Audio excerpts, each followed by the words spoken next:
नमस्कार साथियों, सभी का स्वागत, अभिनंदन, गुड मॉर्निंग। कैसे हैं आप सब लोग?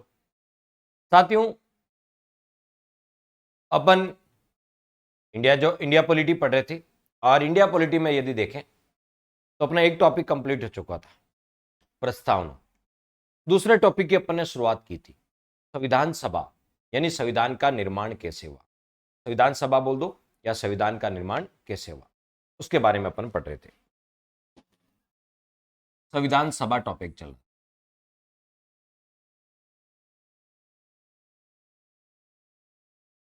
संविधान सभा ये टॉपिक अपना चल रहा था। संविधान का निर्माण कैसे हुआ, संविधान सभा अपना टॉपिक चल रहा था। संविधान सभा में हमने इंट्रोडक्शन देख लिया था कि संविधान का सबसे पहले प्रयोग या संविधान किसे बोलते हैं, एक जीवित दस्तावेज होता है जिसके आधार पर किसी देश का शासन संचालित होता है, नियम कानून और परंपराओं का समावेश होता है। फिर हमने देखा संविधान का सबसे पहला प्रयोग ब्रिटिश नागरिक हेनरी मैन ने किया था। संविधान का सबसे पहले प्रयोग करने वाले भारतीय व्यक्ति बाल गंगाधर तिलक थे। फिर हमने देखा संविधान का सबसे पहला विकास ब्रिटेन में हुआ। ब्रिटेन का संविधान एलेके संविधान है क्योंकि ये परंपराओं पर आधारित है और इसके लिए अलग से कोई संविधान सभा का गठन नहीं, को लिपिबद्ध करने के लिए, को लिखने के लिए। ब्रिटेन को संविधान की जननी कहा जाता है क्योंकि सबसे पहले संविधान का विकास ब्रिटेन में हुआ। लेकिन आपसे पूछा जाता है विश्व का सबसे पहला लिखित संविधान किसका था? अमेरिका का। इसलिए आधुनिक संविधान का स्रोत अमेरिका को माना। आइवर जेनिंग्स ने बताया था कि अमेरिका का संविधान विश्व का सबसे छोटा लिखित संविधान है और भारत का संविधान सबसे बड़ा लिखित संविधान। ये आइवर जेनिंग्स ने बताया था। बताया था आइवर जेनिंग्स। क्लियर? नमस्ते नमस्ते, स्वागत सभी साथियों का स्वागत। हाँ बताओ क्या बात करनी है सविता जी? तो संविधान से टॉपिक से रिलेटेड बात है तो आप मुझे यहाँ से पूछ सकते हैं, कोई डाउट से तो आप मुझे कमेंट बॉक्स में लिख सकते हैं। टॉपिक से रिलेटेड किसी प्रकार का कोई डाउट, सब्जेक्ट से रिलेटेड। संविधान सभा कौन सा बताओ? संविधान सभा। बात करें संविधान सभा की बात करें, संविधान सभा की यदि बात करें तो हमने सबसे पहले बेसिक इंट्रोडक्शन पिछले लेक्चर में देख लिया था। आज अपन थोड़ी जानकारी देंगे। हमने कहा भारत का संविधान विश्व का सबसे बड़ा लिखित संविधान, भारत का संविधान विश्व का सबसे बड़ा लिखित संविधान। पवन कुमार जी, संविधान सभा की ये दूसरी क्लास है। पहले में केवल इंट्रोडक्शन हुआ, 20-22 मिनट का इंट्रोडक्शन, तो ये पहली क्लास, आपकी पहली क्लास है, स्वागत है। तो संविधान सभा के बारे में एक इंट्रोडक्शन हो गया था। आज अपन हमारा संविधान कैसा है? लिखित संविधान। किस व्यक्ति ने लिखा? लिखित है तो बुक में लिखा हुआ है, उसके कोई राइटर भी होंगे। तो हमारा संविधान किस व्यक्ति के द्वारा लिखा गया? प्रेम बिहारी नारायण रायजादा। बिल्कुल सही अमृत कौर जी, प्रेम बिहारी नारायण रायजादा। देखिए, जब हमारा संविधान तैयार हुआ, तैयार होने के बाद स्वतंत्र भारत के पहले प्रधानमंत्री जवाहरलाल नेहरू प्रेम बिहारी जी के पास गए। किसके पास गए? प्रेम बिहारी जी के पास। प्रेम बिहारी नारायण रायजादा, इनका पूरा नाम। प्रेम बिहारी जी के पास गए और जवाहरलाल नेहरू ने कहा कि आपको एक जिम्मेदारी देते हैं कि आप हमारे देश का संविधान लिखिए, आप हमारे देश का संविधान लिखिए। तो प्रेम बिहारी नारायण रायजादा ने इस प्रस्ताव को सहर्ष स्वीकार कर लिया। बाद में जवाहरलाल नेहरू ने पूछा कि आप इसके बदले में क्या मेहनताना लेंगे, क्या मेहनताना लेंगे इसके बदले? तो प्रेम बिहारी जी ने कहा कि मेरा सौभाग्य है कि मुझे अपने देश का संविधान लिखने का मौका मिल रहा है, तो मेहनताने के रूप में 1 रुपया भी नहीं लूंगा। इन्होंने 1 रुपया भी मेहनताने के रूप, बाकी जो अपने पेन लिखने में जो पेन यूज हुए थे, इंक यूज हुई थी, वो भी अपने पैसों से। फिर जवाहरलाल नेहरू जी ने कहा कोई तो शर्त होगी आपकी। उन्होंने कहा मेरी एक ही शर्त है कि संविधान के प्रत्येक पेज पर, संविधान की जो मैं पुस्तक लिखूंगा उसके प्रत्येक पेज पर मेरा नाम होना चाहिए। प्रत्येक पेज पर मेरा क्या होना चाहिए? नाम होना चाहिए। किसका? प्रेम बिहारी। जो हमारे संविधान की ओरिजिनल बुक है, जो हमारे संविधान की ओरिजिनल बुक है, उसके प्रत्येक पेज पर किसका नाम है? प्रेम बिहारी नारायण रायजादा। ये पूछ सकते हैं संविधान की जो मूल पुस्तक है के प्रत्येक पेज पर किसका नाम है? प्रेम बिहारी नारायण रायजादा। बस इनकी एक छोटी, यदि आपको कोई कह दे कि अभी संविधान लिखना है या पुस्तक लिखनी है, तो बताओ क्या मेहनताना लोगे या नहीं लोगे? बताओ कितने लोग हैं जो निःशुल्क, हाँ सर राहुल सर के लिए पुस्तक लिखनी है, तो बताओ कितने लोग निःशुल्क लिखोगे? बताओ। प्रेम बिहारी नारायण रायजादा जैसा भक्ति भावना आप में है या नहीं? उनके देश के प्रति भक्ति भावना देखो, उनकी देश के प्रति, देश के प्रति उनकी भक्ति भावना देखो कि उन्होंने, आपको पता है, निःशुल्क रूप से अपने देश का संविधान लिखा।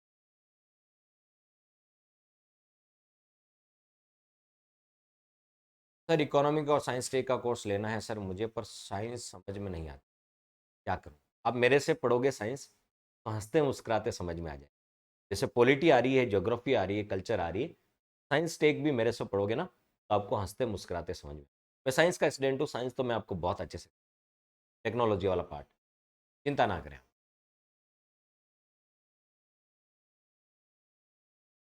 संविधान सभा कौन सा बताओ? संविधान सभा, बिल्कुल सविता जी आप निश्चिंत रहे इसके लिए। संविधान सभा। अब यदि बात करें भारतीय संविधान, भारतीय संविधान, भारतीय संविधान, भारतीय संविधान प्रेम बिहारी नारायण रायजादा द्वारा हस्तलिखित है। भारतीय संविधान प्रेम बिहारी नारायण रायजादा, ये एक ही नाम है, अलग अलग नाम नहीं है, एक ही नाम है, नारायण रायजादा द्वारा हस्तलिखित है, द्वारा हस्तलिखित।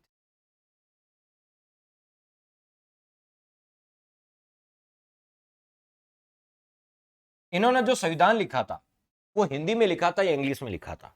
इन्होंने जो संविधान लिखा था हिंदी में लिखा था या इंग्लिश में लिखा था? इन्होंने इटैलिक शैली में लिखा था, इटैलिक शैली में, और अंग्रेजी संस्करण लिखा था, इन्होंने इंग्लिश में लिखा था। हमारे देश का संविधान किस में लिखा था? इंग्लिश में लिखा था, अंग्रेजी संस्करण इंग्लिश में लिखा, किसमें लिखा था? इंग्लिश में लिखा। बता देंगे, आप निश्चिंत रहें। आप मेरे सभी साथियों के पास जो व्हाट्सअप नंबर है उस पर आप कोई यदि गाइडेंस चाहिए, आरएस से रिलेटेड, एसआई से रिलेटेड, कोई मन में दुविधा आ जाए कभी, सर अब क्या करूं, तो समझ में नहीं आ रहा, तो आप मुझसे वहां से संपर्क करें। कभी दुविधा आ जाए कि सर अब क्या करें, ये सब्जेक्ट समझ में नहीं आ रहा, बिल्कुल आराम से इजी गोइंग में सारे सब्जेक्ट समझ में, चिंता ना करें। तो भारतीय संविधान किसके द्वारा हस्तलिखित है, ये एग्जाम में पूछा भी गया पहले कि भारतीय संविधान किसके द्वारा हस्तलिखित है, किसके द्वारा हस्तलिखित है? तो ध्यान रखना, प्रेम बिहारी नारायण। प्रेम कहां के लोगों से किया जाता है? बिहार के लोगों से। राजस्थान वाले तो प्रेम करने लायक नहीं है, अब याद रह जाएगा आप। किसके द्वारा है?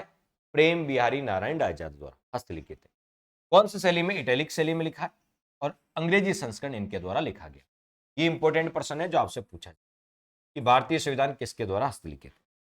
बाद में हिंदी वर्जन में ट्रांसलेट किसने किया? इन्होंने अंग्रेजी में लिखा था, बाद में हिंदी वर्जन में ट्रांसलेट किसने किया? हिंदी वर्जन में ट्रांसलेट किसने किया? तो हिंदी वर्जन, मूल संविधान के हिंदी वर्जन, जो हमारा ओरिजिनल संविधान था वो तो इंग्लिश में लिखा था। मूल संविधान के हिंदी वर्जन या हिंदी संस्करण का सुलेखन, का सुलेखन वसंत कर्षण वेद द्वारा किया गया। हिंदी में किसने लिखा था? वसंत कर्षण वेद ने लिखा। पूछ सकते हैं भारतीय संविधान को हिंदी में किसने लिखा? वसंत कर्षण वेद, वसंत कर्षण वेद। तो हिंदी वर्जन किसने लिखा? वसंत कर्षण वेद द्वारा लिखा गया। हिंदी वर्जन का सुलेखन वसंत कर्षण वेद द्वारा किया गया। तो यहां से 2 प्रश्न आपके तैयार हो गए। भारतीय संविधान किसने लिखा? प्रेम बिहारी नारायण रायजादा ने। कौन सा वर्जन? इंग्लिश वर्जन लिखा। इसको बाद में हिंदी वर्जन में ट्रांसलेट किसने किया? तो हिंदी वर्जन में वसंत कर्षण वेद ने, तो हिंदी वर्जन में ट्रांसलेट, हिंदी वर्जन में ट्रांसलेट। अब एक और प्रश्न, जब हमारा संविधान, जो संविधान की ओरिजिनल बुक थी हमारी, उसपे ग्राफिक्स का काम किसने किया? उसपे ग्राफिक्स का काम या डिजाइन का काम, इसी को बोलते हैं अलंकरण का काम। अलंकरण है ज्यामितीय अलंकरण, डिजाइन बनाई, ज्यामितीय अलंकरण। या सिंपल भाषा में बोलूं तो ग्राफिक्स, डिजाइन या अलंकरण का काम किसने किया? हमारे संविधान की जो ओरिजिनल बुक है, जो संविधान लिखी थी तो किसी बुक में लिखा है? तो हमारे संविधान की ओरिजिनल बुक में ग्राफिक्स, डिजाइन या अलंकरण का काम किसने किया था? तो viewer Ram Manohar Sinha, viewer Ram Manohar Sinha, viewer Ram Manohar Sinha ने, व्यूअर राम मनोहर सिन्हा ने ग्राफिक्स या डिजाइन का काम किया। तो ये पूछ सकते हैं ग्राफिक्स या डिजाइन का काम किसने किया? राम मनोहर सिन्हा ने किया। किसने किया? राम मनोहर सिन्हा ने। लेकिन हमारे संविधान में कितने भाग थे? 22 भाग थे। हमारे संविधान में कितने भाग थे? 22। उन 22 भागों को 22 चित्रों से सजाने का काम किसने किया? 22 भागों में 22 चित्र बनाए। 22 भाग थे, 22 भाग में हर भाग में एक चित्र बनाया। 22 चित्रों से सजाने का काम किया था नंदलाल बोस ने। किसने किया था? नंदलाल बोस ने। इसलिए हमारे संविधान में चित्रकारी का काम किसने किया? चित्रकारी का कार्य किया, 22 चित्रों सजाने का काम नंदलाल बोस ने किया। किसने किया था? नंदलाल बोस ने किया। ये आपको ध्यान में रखना है। क्लियर? चलिए एक छोटा सा प्रश्न बता दो, हमारे संविधान सभा का प्रतीक चिन्ह क्या है? हम संविधान सभा पढ़ रहे हैं, तो संविधान सभा का प्रतीक चिन्ह क्या था? बताओ देखें, संविधान सभा का प्रतीक चिन्ह क्या था? तब तो मैं ये आपको दो फैक्ट लिखा देता हूं। भारतीय संविधान को, भारतीय संविधान को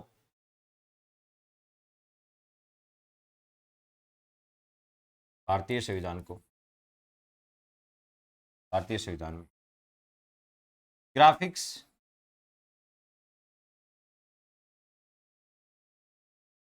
डिजाइन, ग्राफिक्स, डिजाइन या ज्यामितीय अलंकरण, ज्यामितीय अलंकरण, भारतीय संविधान में ग्राफिक्स, डिजाइन या ज्यामितीय अलंकरण का कार्य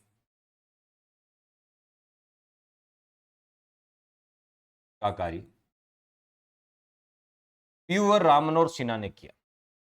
किसने किया? व्यूअर राम मनोहर सिन्हा। अमृत कौर हाथी, अर्चना मीणा हाथी। हाँ, हाथी का मतलब एलिफेंट ही होता है। ठीक है, चलो आपने बता दिया, हमें पता ही नहीं था हाथी का मतलब एलिफेंट। चलिए, तो भारतीय संविधान में ग्राफिक्स का काम, भारतीय संविधान में ग्राफिक्स का काम, डिजाइन का काम या ज्यामितीय अलंकरण का कार्य किसने किया था? ज्यामितीय अलंकरण का कार्य व्यूअर राम मनोहर सिन्हा ने किया। व्यूअर राम मनोहर सिन्हा ने किया। सिन्हा द्वारा किया गया।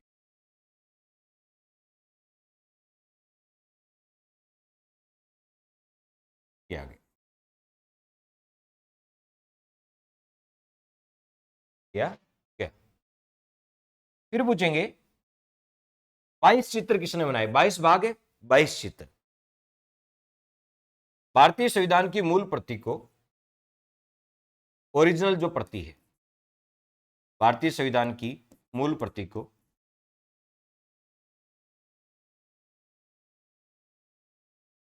को यानी ओरिजिनल कॉपी को 22 चित्रों से सजाने का कार्य, 22 भाग थे, 22 चित्रों से सजाने का कार्य, 22 चित्रों से सजाने का कार्य नंदलाल बोस द्वारा किया गया। नंदलाल बोस द्वारा किया गया। नंदलाल बोस द्वारा किया गया। तो भारतीय संविधान की मूल प्रति को 22 चित्र सजाने का कार्य नंदलाल बोस द्वारा किया गया। ये शांति निकेतन के कलाकार थे।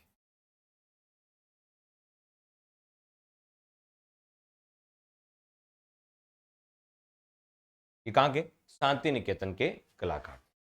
कौन? नंदलाल बोस।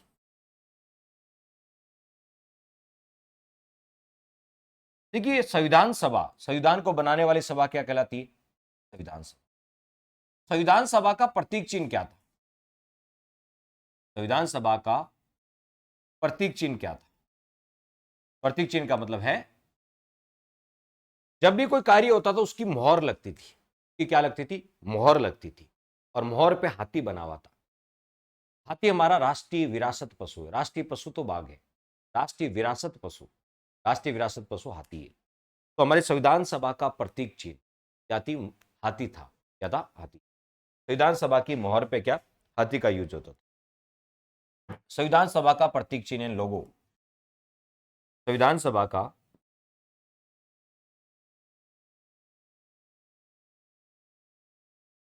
संविधान सभा का प्रतीक चिन्ह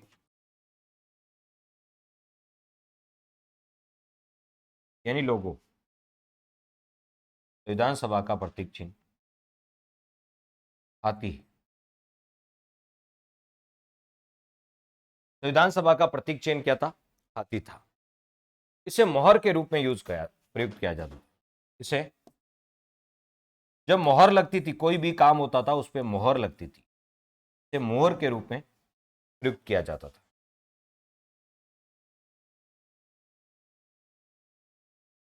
इसे मोहर के रूप में प्रयुक्त किया जाता था।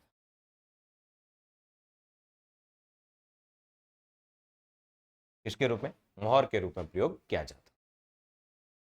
तो ये तो हमने सामान्य बातें कर दी कि हमारा संविधान किसके द्वारा लिखा गया, हिंदी वर्जन किसने ट्रांसलेट किया, चित्रकारी का काम किसने किया, ग्राफिक्स का काम किसने किया, मोहर क्या थी। अब कुछ पदाधिकारियों के बारे में बात कर लेते हैं। संविधान सभा के बारे में पढ़ रहे हैं, कुछ पदाधिकारी बताओ। देखें संविधान सभा के अस्थायी अध्यक्ष कौन थे? बताओ। देखें संविधान सभा के पदाधिकारी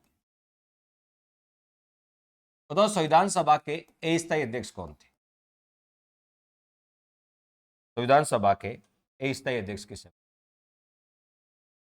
संविधान सभा के पदाधिकारी। वेरी गुड, सचिनानंद सिन्हा बिल्कुल सही है। राजकुमारी अर्चना जी बिल्कुल सही है। कौन सी बैठक में बनाया गया था इनको? अस्थायी अध्यक्ष।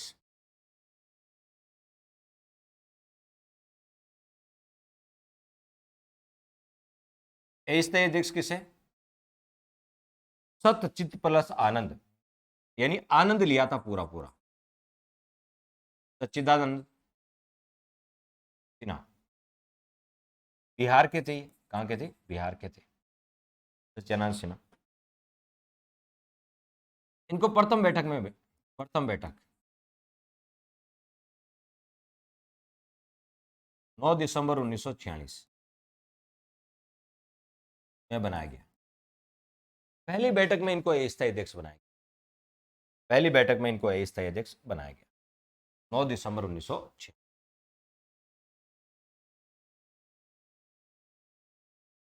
फिर स्थायी अध्यक्ष, परमानेंट स्थायी अध्यक्ष। स्थायी अध्यक्ष किसे बनाया गया था?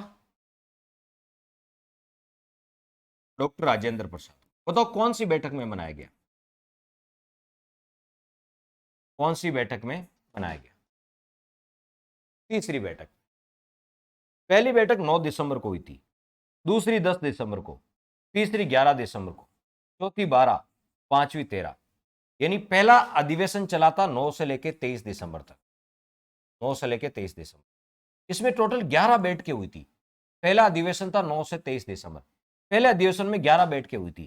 पहली बैठक 9, 10, 11, 12, 13, ठीक है। उसके बाद 16। दूसरी, आज तक हम लोगों ने, आप लोगों ने पढ़ा है पहली बैठक 9 दिसंबर, दूसरी बैठक 11 दिसंबर। जो गलत पढ़ा है, जो गलत पढ़ा है, आज मैं आपको टेलीग्राम चैनल पे, अपने टेलीग्राम चैनल पे पहले अधिवेशन में जो 11 बैठकें हुई थी उनकी पूरी डेट डाल दूंगा। पूरी डेट, पहली बैठक कब हुई, दूसरी कब हुई, तीसरी, क्योंकि कंफ्यूजन है वो समाप्त हो जाएगा। लोकसभा की साइट पे दे रखा है, मैं भी वहीं से डालूंगा, लोकसभा की साइट से। आप भी लोकसभा की साइट से ले सकते हैं, ठीक है। और मेरी बुक में भी दे रखी है, जो नई इंडिया वाली बुक आई है उसमें। तो ये गलत पढ़ा आपने कि पहली बैठक 9 दिसंबर, दूसरी 11, तीसरी 13, ये गलत पढ़ा है। आपने गलत पढ़ा है, इसको सही कर ले।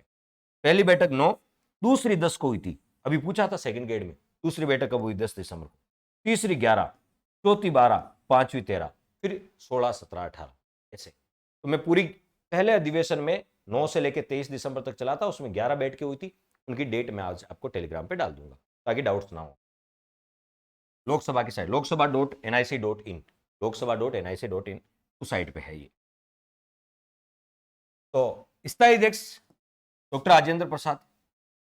कौन सी बैठक? तीसरी बैठक में। पहली 9 दिसंबर, दूसरी 10 दिसंबर, तीसरी 11 दिसंबर। तीसरी 11 दिसंबर कब हुई थी? 11 दिसंबर 1946। तीसरी बैठक में इनको बस बताओ।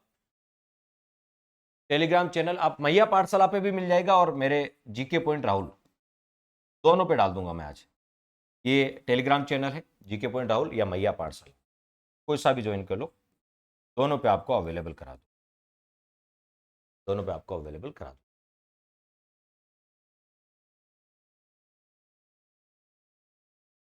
नेक्स्ट, अब उपाध्यक्ष, अब बात कर लेते हैं उपाध्यक्ष। हाँ बिल्कुल, बुक में बैठ के दे रखे हैं ना अपन। यदि आपके पास मेरी बुक है, यदि आपके पास मेरी बुक है तो ये देखो, बुक का पेज नंबर है 40, बुक का पेज नंबर 40 पे बैठ के दे रखी है। बुक के पेज नंबर 40 पे पहला सत्र कब हुआ, उसमें कितनी बैठ के हुई, सब दे रखी। बुक के पेज नंबर 40 पे। ये इंडिया पॉलिटी की अपनी बुक है, ये 40 नंबर पेज पे दे India polity book.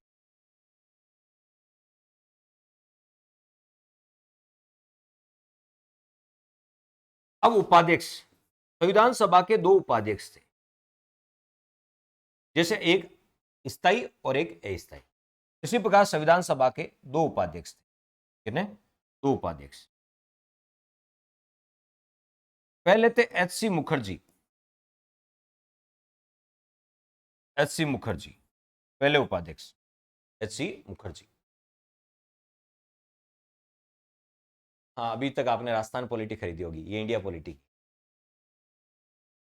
Rajasthan polity की अलग बुक आती है, इंडिया पॉलिटी का अलग। राजस्थान पॉलिटी का 6ठा एडिशन है और इंडिया पॉलिटी का पहला एडिशन है, नया संस्करण। एच.सी. मुखर्जी। दूसरे वी.टी. कृष्णमाचारी। वी.टी. कृष्णमाचारी, तो ये भी एग्जाम में पूछा गया, आरएस में पूछा गया, आरएस प्री में पूछा गया। संविधान सभा के उपाध्यक्ष, दो उपाध्यक्ष थे, एक एच.सी. मुखर्जी, एक वी.टी. कृष्ण। ये भी आरएस में पूछा गया। एक और प्रश्न पूछा गया है, सचिव कौन थे? संविधान सभा के सचिव कौन थे? संविधान सभा के सचिव कौन थे? तो संविधान सभा के सचिव है एच.वी.आर. अयंगर। संविधान सभा के सचिव आपसे पूछे कौन था? एच.वी.आर. अयंगर। स्थायी अध्यक्ष याद रखना, स्थायी अध्यक्ष याद रखना, उपाध्यक्ष याद रखना और सचिव याद रखना। सचिव कौन थे? एच.वी.आर. अयंगर। अब संविधान सभा के मुख्य प्रारूपकार कौन थे? मुख्य प्रारूपकार, संविधान सभा के मुख्य प्रारूपकार कौन थे? प्रारूप समिति के अध्यक्ष डॉक्टर भीमराव अम्बेडकर थे, वो अलग बात है। प्रारूप समिति के अध्यक्ष डॉक्टर भीमराव अम्बेडकर, वो अलग बात है। यहां पूछा मुख्य प्रारूपकार कौन है संविधान सभा के, प्रारूप समिति नहीं पूछी। एल.एन. मुखर्जी। मुख्य प्रारूपकार कौन है? एल.एन. मुखर्जी। संवैधानिक सलाहकार पूछे, संवैधानिक सलाहकार,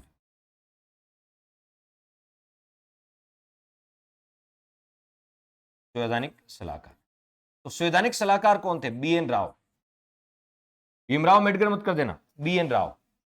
पेनगले नरसिंह राव, बी.एन. राव, पेनेगले नरसिंह राव।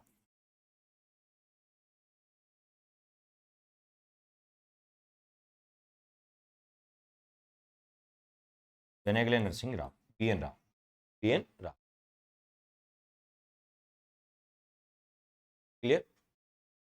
देखिए फुल फॉर्म आपसे नहीं पूछी आती क्योंकि ये अपना नाम ऐसे ही लिखते थे। ये अपना खुद, मैं मेरा नाम शॉर्ट में लिखूंगा तो पूरी दुनिया को शॉर्ट में ही पता होगा, फुल फॉर्म कहाँ से होगा। हाँ, फुल फॉर्म फिर भी तो आप विकिपीडिया पर सर्च कर सकते हैं, पूरी जीवनी मिल जाए। बाकी हर कोई अपना नाम शॉर्ट में लिखता था, ये इनके नाम अपने खुद के शॉर्ट में। जब मैं मेरा नाम शॉर्ट में लिखूंगा तो वो शॉर्ट में यूज होगा, और साइट पे भी शॉर्ट में ही लिखा हुआ है। क्लियर? फिर यदि आपसे कोई पूछ ले, मुख्य प्रारूप हो गया, संवैधानिक सलाहकार हो गया, एक और प्रश्न जो आपसे पूछा जाता है कि इनको संवैधानिक सलाहकार नियुक्त किसने किया था, यह सबसे अच्छा प्रश्न। बताओ, देखें, इनको संवैधानिक सलाहकार किसने नियुक्त किया था? देखते कितने साथी बताते हैं। इनको संवैधानिक सलाहकार किसने नियुक्त किया? इनको संवैधानिक सलाहकार किसने नियुक्त किया था? बहुत प्यारा सा प्रश्न है, हर एग्जाम में पूछा जाता है। इनको संवैधानिक सलाहकार किसने नियुक्त किया था? बताओ, देखें, इनको संवैधानिक सलाहकार, BN राव संवैधानिक सलाहकार थे, इनको संवैधानिक सलाहकार किसने नियुक्त किया था? बताओ, देखें, जुलाई 1946 में, जुलाई 1946 में, उसमें 1946 में वायसराय कौन थे हमारे? Lord Wavell. तात्कालिक वायसराय 1946 में वायसराय कौन थे? तात्कालिक वायसराय लॉर्ड वेवल ने, लॉर्ड वेवल ने इन्हें संवैधानिक सलाहकार नियुक्त किया। ध्यान रखना, जुलाई 1900, हमारे संवैधानिक BN राव संवैधानिक सलाहकार कब नियुक्त हुए?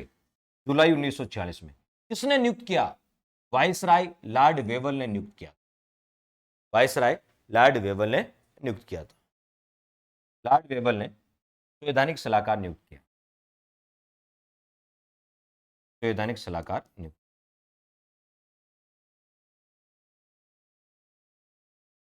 सलाहकार नियुक्त किया। कब? जुलाई 1946। एक और प्रश्न आपसे पूछेंगे, जो BN राव थे, BN राव थे, BN राव, आपको तो भारत के 1946, 1936 नहीं, 1936 में लॉर्ड वेवल कहां से आ जाएंगे? 1946 में थे, 45 में वेवल मिशन आया। भारत के 4 व्यक्ति इंटरनेशनल कोर्ट में न्यायाधीश रहे। भारत के 4 व्यक्ति इंटरनेशनल कोर्ट में न्यायाधीश रहे। इंटरनेशनल कोर्ट का मुख्यालय कहां है? एक नीदरलैंड में, एक नीदरलैंड। भारत के 4 व्यक्ति इंटरनेशनल कोर्ट में न्यायाधीश रहे। सबसे पहले इंटरनेशनल कोर्ट में न्यायाधीश रहने वाले व्यक्ति, भारतीय व्यक्ति कौन थे? BN राव। कौन थे? बताओ, BN राव। अंतर्राष्ट्रीय न्यायालय में नियुक्त होने वाले पहले भारतीय न्यायाधीश BN राव। अंतर्राष्ट्रीय न्यायालय में, अंतर्राष्ट्रीय न्यायालय में न्यायाधीश बनने वाले पहले भारतीय व्यक्ति। अंतर्राष्ट्रीय न्यायालय में भारत के 4 व्यक्ति अब तक अंतर्राष्ट्रीय न्यायालय में न्यायाधीश रहे हैं। ये वर्तमान में कौन है? दलवीर भंडारी, जो दूसरी बार नियुक्त है। तो BN राव अंतर्राष्ट्रीय न्यायालय में न्यायाधीश नियुक्त होने वाले प्रथम भारतीय व्यक्ति। 4 अब तक नियुक्त हुए, उनमें सबसे पहले किसकी नियुक्ति हुई थी? BN राव। नियुक्त होने वाले BN राव अंतर्राष्ट्रीय न्यायालय में न्यायाधीश नियुक्त होने वाले प्रथम भारतीय व्यक्ति थे, प्रथम भारतीय। BN राव ने हमारे संविधान का सबसे पहले कच्चा प्रारूप भी पेश किया। संविधान का सबसे पहले कच्चा प्रारूप किसने पेश किया? BN राव। संविधान का सर्वप्रथम कच्चा प्रारूप BN राव ने पेश किया। कब पेश किया था? अगस्त 1947 में, अगस्त 1947 में। बाद में फाइनल प्रारूप किसने दिया था? प्रारूप समिति ने। वो फाइनल प्रारूप था नगेंद्र सिंह, डूंगरपुर बांसवाड़ा, डूंगरपुर के नगेंद्र सिंह। ठीक है, नगेंद्र सिंह भी अंतर्राष्ट्रीय न्यायालय में न्यायाधीश नियुक्त, वो पहले व्यक्ति थे। लेकिन अभी दलवीर भंडारी है जोधपुर। अगस्त 1947 में, अगस्त 1947 में सर्वप्रथम संविधान का कच्चा प्रारूप, संविधान का कच्चा प्रारूप, संविधान का सर्वप्रथम कच्चा प्रारूप। बी.एन. राव ने संविधान का सर्वप्रथम कच्चा प्रारूप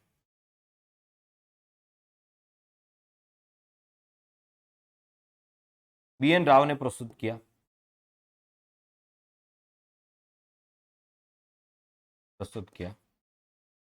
तो संविधान का सबसे पहले कच्चा प्रारूप किसने पेश किया? संविधान का सबसे पहले कच्चा प्रारूप बी.एन. राव ने पेश किया। कब? अगस्त 1947 में। कच्चे प्रारूप में कितने अनुच्छेद थे? जो कच्चा प्रारूप, सबसे पहले कच्चा प्रारूप बी.एन. राव ने पेश किया, जिसमें 243 अनुच्छेद और 13 अनुसूचियां थी। अनुच्छेद 13 अनुसूचियां थी।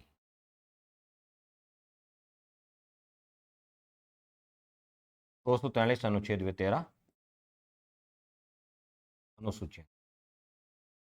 243 अनुच्छेद थे, 13 अनुसूचियां। भाग नहीं थे बस। तो ये पूछ सकते हैं संविधान का संवैधानिक सलाहकार कौन थे? तो संवैधानिक सलाहकार थे बी.एन. राव। इनको संवैधानिक सलाहकार किसने नियुक्त किया? वायसराय लॉर्ड वेवर ने। कब नियुक्त किया? जुलाई 1946। अंतरराष्ट्रीय न्यायालय में अब तक 4 भारतीय व्यक्ति न्यायाधीश नियुक्त हो चुके हैं। पहले कौन नियुक्त हुए थे? बी.एन. राव। और इन्होंने संविधान का सबसे पहले कच्चा प्रारूप भी इन्होंने पेश किया था। कच्चा प्रारूप अगस्त 1947 में, इसमें 243 अनुच्छेद, 13 अनुसूचित।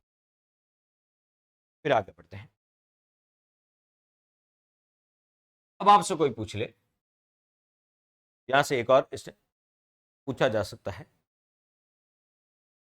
संविधान की प्रथम बैठक के वक्ता कौन थे? संविधान की प्रथम बैठक के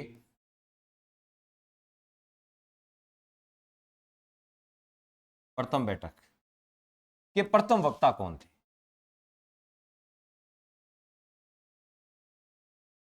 प्रथम वक्ता। संविधान की पहली बैठक के पहले वक्ता कौन थे? तो जे.बी. कृपलानी। कौन थे? जे.बी. कृपलानी। संविधान की पहली बैठक के पहले वक्ता कौन थे? जे.बी. कृपलानी। संविधान की पहली बैठक के पहले वक्ता। जब संविधान की पहली बैठक हुई थी 9 दिसंबर, सच्चिदानंद सिन्हा तो अस्थायी अध्यक्ष थे।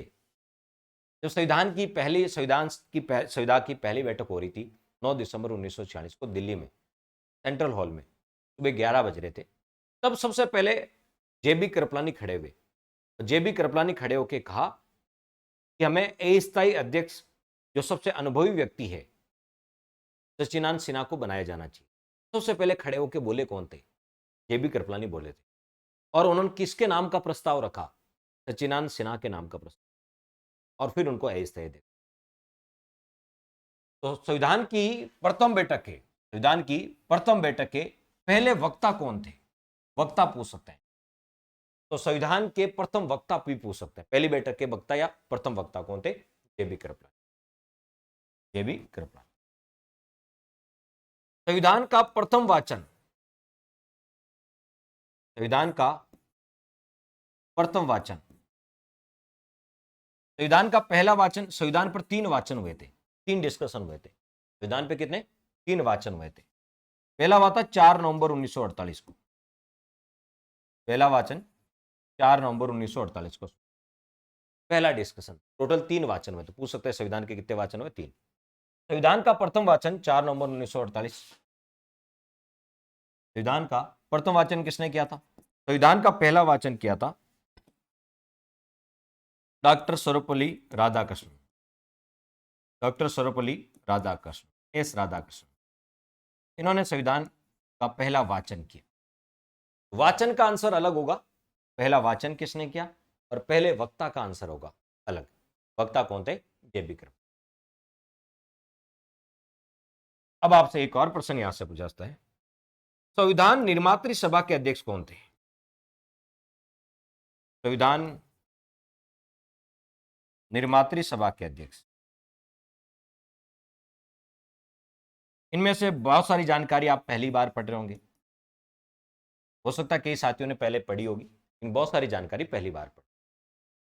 संविधान निर्मात्री सभा, अक्सर ये प्रश्न गलत कर देते हैं लोग। संविधान का निर्माण करने वाली सभा क्या कहलाती है? संविधान सभा कहलाती है। संविधान का निर्मात्री का मतलब निर्माण, संविधान का निर्माण करने वाली सभा क्या कहलाती है? संविधान सभा। वो तो संविधान सभा के अध्यक्ष कौन थे? डॉक्टर राजेंद्र प्रसाद। यहां लोग डॉक्टर भीमराव अम्बेडकर कर देते हैं, जो संविधान के जनक है। डॉक्टर भीमराव अम्बेडकर नहीं है। संविधान का निर्माण करने वाली सभा वो संविधान सभा है। संविधान सभा किसे बोलते हैं? संविधान को बनाने वाली सभा। उसके अध्यक्ष कौन थे? संविधान सभा के अध्यक्ष, स्थायी अध्यक्ष कौन थे? राजेंद्र प्रसाद। डॉक्टर भीमराव अम्बेडकर तो प्रारूप समिति के अध्यक्ष थे। तो संविधान निर्मात्री सभा के अध्यक्ष कौन है? डॉक्टर राजेंद्र प्रसाद। कौन? डॉक्टर राजेंद्र प्रसाद। नाम ये संविधान को बनाने वाली सभा, संविधान सभा।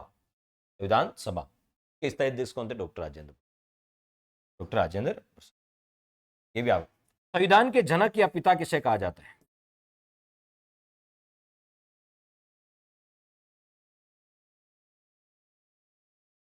जनक या पिता।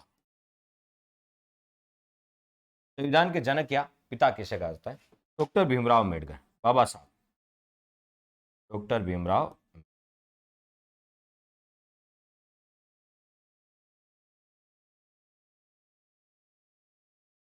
जनक या पिता।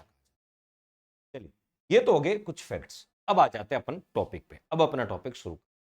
अभी तो केवल इंट्रोडक्शन ही चला। टॉपिक का नाम क्या है? संविधान सभा। टॉपिक का नाम क्या है? संविधान सभा। ये अपने टॉपिक का नाम है, संविधान सभा। संविधान सभा की मांग,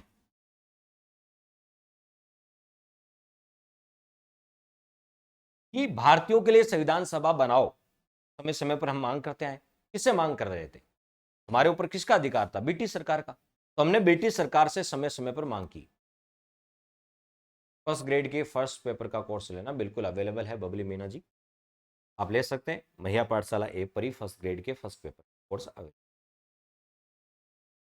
संविधान सभा की मांग, संविधान सभा की किसे मांग रखी? ब्रिटिश सरकार से। हमने ब्रिटिश सरकार से संविधान सभा के मांग रखी थी। संविधान सभा की मांग ब्रिटिश सरकार के समक्ष। संविधान सभा की मांग ब्रिटिश सरकार के समक्ष।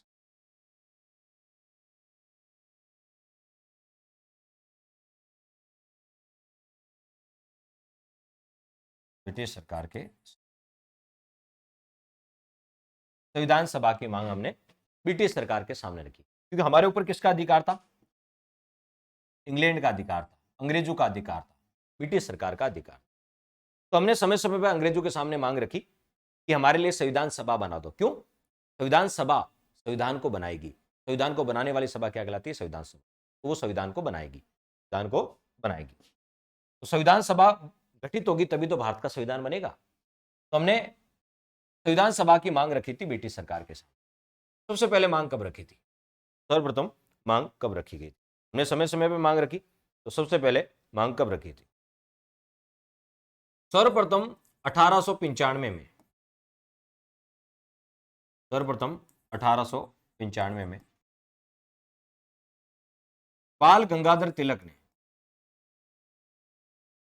बाल गंगाधर तिलक ने, बाल गंगाधर तिलक ने स्वराज विधेयक में, स्वराज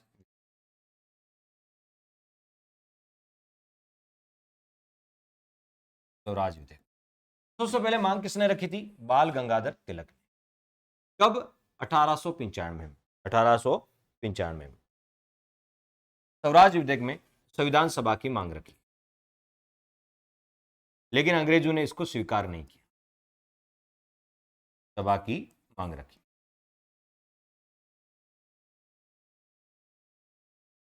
लेकिन अंग्रेजों ने इसे स्वीकार नहीं किया। अंग्रेजों ने इसे स्वीकार नहीं किया। सबसे पहले मांग 1895 में बाल गंगाधर तिलक ने रखी थी। किस विधेयक में? स्वराज विधेयक में। लेकिन अंग्रेजों ने कोई ध्यान नहीं दिया, अंग्रेजों ने कोई ध्यान नहीं दिया। उसके बाद 1922 में, 1922 में महात्मा गांधी ने कहा 1922 में महात्मा गांधी ने कहा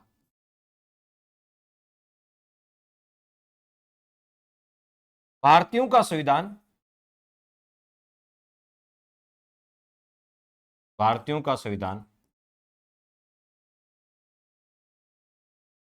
भारतीयों की इच्छा अनुसार होना चाहिए। भारतीयों का संविधान भारतीयों की इच्छा अनुसार होना चाहिए, इच्छा अनुसार होना चाहिए। बताओ संविधान किसके लिए बन रहे हैं? भारतीयों के लिए। तो वो भारतीयों की इच्छा अनुसार होना चाहिए। यदि संविधान बनाए और वो अंग्रेजों की इच्छा अनुसार बना, अंग्रेजों के अनुसार बना, फिर बताओ वो भारतीयों के किस काम के? अंग्रेज तो एक टाइम बाद बाहर से चले जाएंगे। फिर वो अंग्रेजों के द्वारा बनाया गया या अंग्रेजों की इच्छा अनुसार बनाया गया संविधान भारतीयों के किस काम आएगा? तो यदि संविधान भारतीयों के लिए बना रहे हैं तो भारतीयों की इच्छा अनुसार होना चाहिए। अंग्रेज तो एक टाइम बाद चले जाएंगे। 1922 में महात्मा गांधी ने कहा, किसका स्टेटमेंट है कि भारतीयों का संविधान भारतीयों की इच्छा अनुसार होना चाहिए? ये स्टेटमेंट किसने कहा? महात्मा गांधी ने कहा भारतीयों का संविधान भारतीयों की इच्छा अनुसार होना चाहिए 1922 में। उसके बाद 1925 में सप्रू समिति द्वारा तेज बहादुर सप्रू, उनकी अध्यक्षता में एक समिति बनी थी। तेज बहादुर सप्रू की अध्यक्षता में समिति बनी थी, तो बोलते हैं सप्रू समिति। सप्रू समिति द्वारा तैयार कॉमनवेल्थ ऑफ इंडिया बिल प्रस्तुत किया गया। कॉमनवेल्थ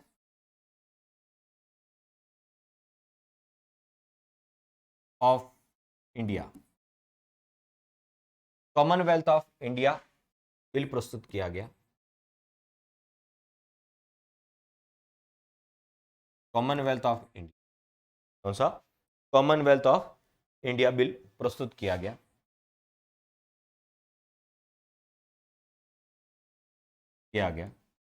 जिसमें संविधान सभा की मांग रखी।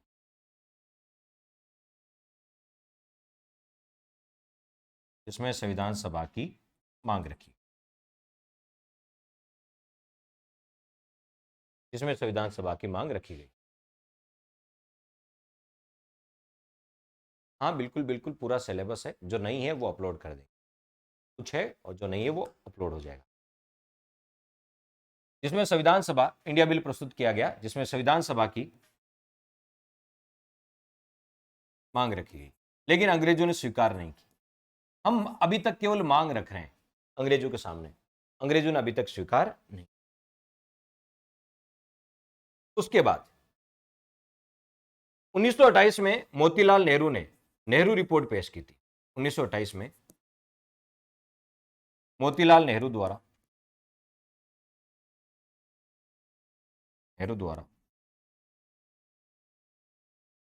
मोतीलाल नेहरू द्वारा नेहरू रिपोर्ट, जो 10 अगस्त 1928 को आई थी। कब आई थी? 10 अगस्त 1928 को नेहरू रिपोर्ट आई थी, मोतीलाल नेहरू ने पेश की थी। और इसमें भारत को डोमिनियन स्टेट की बात की थी कि भारत को डोमिनियन स्टेट का दर्जा दिया जाए, अधिगणराज्य का दर्जा। यानी अंग्रेज यहां से तो चले जाए, लेकिन ब्रिटेन में रहकर वो हमारे ऊपर अधिकार करेंगे, शासन चलाएंगे। इसे बोलते डोमिनियन स्टेट, अधिगणराज्य। 1928 में मोतीलाल नेहरू द्वारा नेहरू रिपोर्ट पेश की गई, जिसमें भी संविधान सभा की मांग रखी पेश की गई, जिसमें संविधान सभा की मांग रखी गई। अभी हम केवल मांग रख रहे हैं, अंग्रेजों ने हमारी बात को सुना तक नहीं। अंग्रेजों ने कोई ध्यान नहीं दिया इस पर। हम अंग्रेजों से कह रहे हैं हमारे लिए संविधान सभा बना दो ना, लेकिन अंग्रेजों ने कोई ध्यान नहीं दिया। नेहरू द्वारा नेहरू रिपोर्ट पेश की गई, जिसमें संविधान सभा की मांग रखी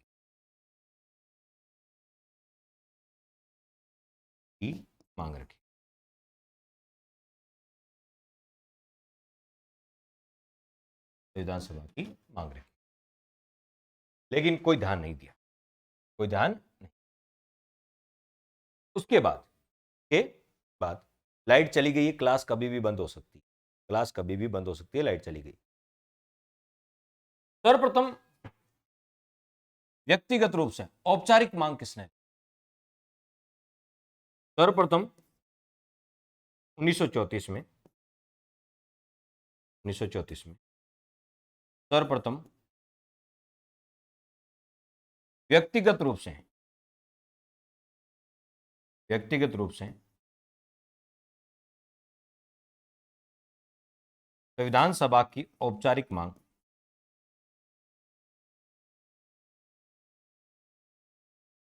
ये इंपॉर्टेंट है। 1934 में सर्वप्रथम व्यक्तिगत रूप से संविधान सभा की औपचारिक मांग, औपचारिक मांग एम.एन. रॉय द्वारा रखी, एम.एन. राय, मानवेंद्र नाथ राय द्वारा रखी गई, मानवेंद्र नाथ राय द्वारा। ये एग्जाम में पूछते हैं। तो सबसे पहले व्यक्तिगत रूप से औपचारिक मांग किसने रखी? तो सबसे पहले व्यक्तिगत रूप से औपचारिक मांग किसने रखी थी? एम.एन. राय ने रखी, मानवेंद्र नाथ राय ने रखी। सबसे पहले व्यक्तिगत रूप से औपचारिक मांग 1934 में ही, 1934 में ही स्वराज्य पार्टी द्वारा संविधान सभा की मांग रखी। अभी हम केवल मांग रख रहे हैं, लेकिन स्वीकार नहीं हुई। संविधान सभा की मांग रखी गई,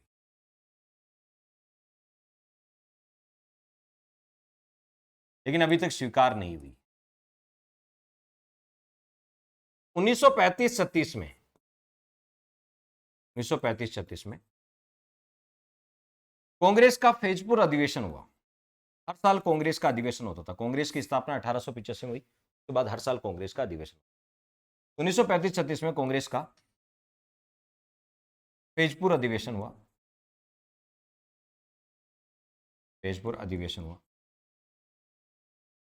फैजपुर अधिवेशन हुआ। यानी 1885 में कांग्रेस की स्थापना हो गई।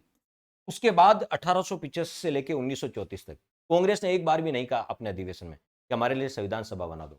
पहली बार कांग्रेस ने फैजपुर अधिवेशन में कहा कि भारतीयों के लिए संविधान सभा। तो 1935-36 में, 1935-36 में कांग्रेस का फैजपुर अधिवेशन हुआ, जिसमें दिसंबर 35 में हुआ था, 36 तक चला था, जनवरी तक। 1935-36 में कांग्रेस का फैजपुर अधिवेशन हुआ, जिसमें संविधान सभा की मांग रखी। अभी हम केवल मांग रखें, हमें संविधान सभा की मांग रखी।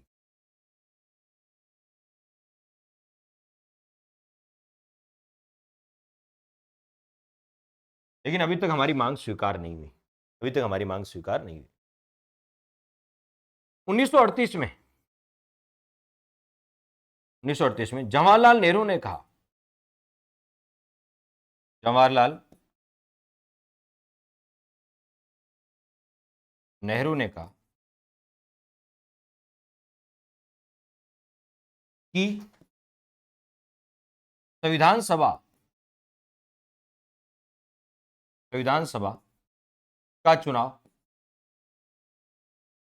संविधान सभा का चुनाव वयस्क मताधिकार के आधार पर, संविधान सभा का चुनाव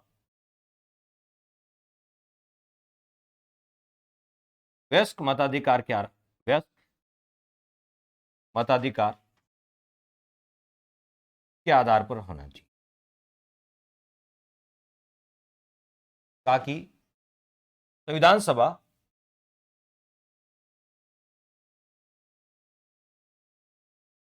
जवाहरलाल नेहरू ने कहा कि भारतीयों के लिए संविधान सभा,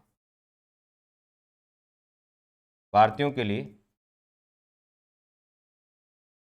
संविधान सभा, भारतीयों के लिए संविधान सभा, संविधान सभा वयस्क मताधिकार के आधार पर चुनी होनी चाहिए। वयस्क मताधिकार का मतलब 18 साल से ऊपर वाले सभी भाग लेते हैं। वयस्क मताधिकार का मतलब प्रत्यक्ष चुनाव, संविधान सभा का चुनाव प्रत्यक्ष होना चाहिए, जिसमें 18 साल से ऊपर वाले सभी लोग वोट दे सकते। संविधान सभा का चुनाव वयस्क मताधिकार, भारतीयों के लिए संविधान सभा वयस्क मताधिकार के आधार पर चुनी हुई होनी चाहिए। वयस्क मताधिकार के आधार पर चुनी हुई होनी चाहिए, चुनी हुई होनी। अभी हम केवल मांग रख रहे हैं, 1938 तक हम केवल मांग रखते हैं, अभी तक हमारी बातों मांगों पर कोई ध्यान नहीं दिया। अब 1938 आ गया, लास्ट कब? 1938। अभी तक हम मांग रख रहे हैं, हमारी मांगों पर कोई ध्यान नहीं दिया। अब 1939 में अंग्रेज बड़े स्वार्थी थे। 1939 में सेकेंड वर्ल्ड वॉर शुरू होता है, द्वितीय विश्व युद्ध, जो 1945 तक चलेगा। Second world war, second world war, द्वितीय विश्व युद्ध 1939 से 45 तक। जैसे ही 1939 में द्वितीय विश्व युद्ध शुरू हुआ, मित्र राष्ट्र हारने लगे थे प्रारंभ में, तो ब्रिटेन पे दबाव पड़ने लगा। अमेरिका और चीन ने दबाव डाला कि भारतीय सेना को भी द्वितीय विश्व युद्ध में शामिल करो। अब भारतीयों की जरूरत पड़ी है अंग्रेजों को। अब 1939 में जैसे द्वितीय विश्व शुरू हो गया और भारतीयों ने कह दिया कि भारतीय सेना द्वितीय विश्व युद्ध में शामिल नहीं होगी, ठीक है। जैसे ही आपको अब अंग्रेजों को जरूरत है हमारी, अब अंग्रेज एक प्रस्ताव लेके आते हैं, अगस्त प्रस्ताव। कौन सा? अगस्त प्रस्ताव। कौन सा प्रस्ताव? अगस्त। यह था 8 अगस्त 1940 को। कब आया था?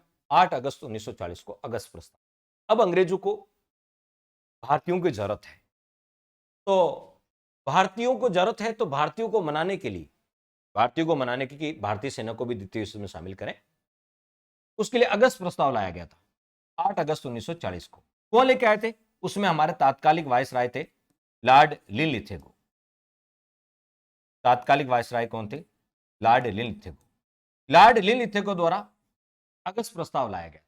कौन सा? अगस्त प्रस्ताव। लॉर्ड लिनलिथगो लेके आए और इसमें पहली बार स्वीकार किया कि भारतीयों के लिए संविधान सभा बनाई जाएगी। अब अंग्रेज कह रहे हैं कि हम आपके लिए संविधान सभा बना देंगे, कि भारतीयों के लिए संविधान सभा बनाई जाएगी। कब पूछा? भारतीयों ने पूछा कब बनाओगे? तो पहले इन्होंने, अंग्रेजों ने कहा भारतीय सेना को पहले द्वितीय विश्व युद्ध में शामिल कर दो, द्वितीय विश्व युद्ध समाप्त हो जाएगा, फिर हम आपके लिए बना देंगे। भारतीयों ने कहा हम ही पागल दिखे कि द्वितीय विश्व युद्ध पहले हम सेना को शामिल करेंगे, फिर द्वितीय विश्व युद्ध में आप समाप्त होगा, उसमें आप हारोगे या जीतोगे पता नहीं है, ठीक है। हार जाओगे तो वैसे नहीं, जीतोगे तो भी क्या पता बनाओगे कि नहीं बनाओगे, ठीक है। भारतीयों ने कहा नहीं, ये ठीक नहीं है। लेकिन अंग्रेजों ने कह दिया, पहली बार अंग्रेजों ने अपने मुंह से कहा कि भारतीयों के लिए अब संविधान सभा बनाएंगे। अभी आईएएस प्री 2023 में ये प्रश्न पूछा, आईएएस प्री 2023 में ये प्रश्न आया था आईएएस में, कि ब्रिटिश सरकार ने पहली बार संविधान सभा की मांग को किस प्रस्ताव में स्वीकार किया? अंग्रेजों ने। अभी तक तो हम 1938 तक तो मांग ही कर रहे थे, अंग्रेजों ने ध्यान तक नहीं दिया। अब अगस्त प्रस्ताव में पहली बार वो आके कह रहे हैं कि भारतीय सेना को द्वितीय विश्व युद्ध में शामिल कर दो, हम आपके लिए संविधान सभा बना देंगे। ब्रिटिश सरकार ने पहली बार संविधान सभा की मांग को किसमें शामिल किया? अगस्त प्रस्ताव में स्वीकार कर लिया। लेकिन भारतीयों ने स्वीकार नहीं किया, भारतीयों ने स्वीकार नहीं किया। यह पूछा था आईएएस प्री 2023 में। कितना प्यारा प्रश्न, कितना प्यारा प्रश्न।